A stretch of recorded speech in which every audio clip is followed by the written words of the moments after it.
we've been doing this for years, where we've been partnering with advisors to help them grow their practice, whether it be attorneys or CPAs.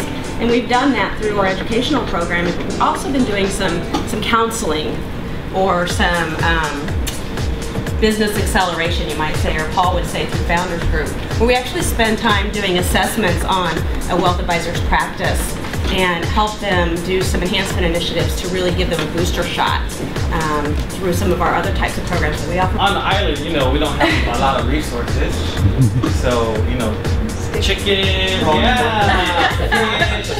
spearfish, plantain. That was actually our candy. After school, instead of stopping with money to get soda, we climb the coconut tree, you know, get the coconut, crack it, drink it, eat it, go home. As you can imagine, in Samoa, there's a big difference. Samoa and, you know, Europe. And my parents, they couldn't even spell some of the places that I went to. And our form of communication was, well, what do you think? Obviously, right? The phone or some form of digital communication.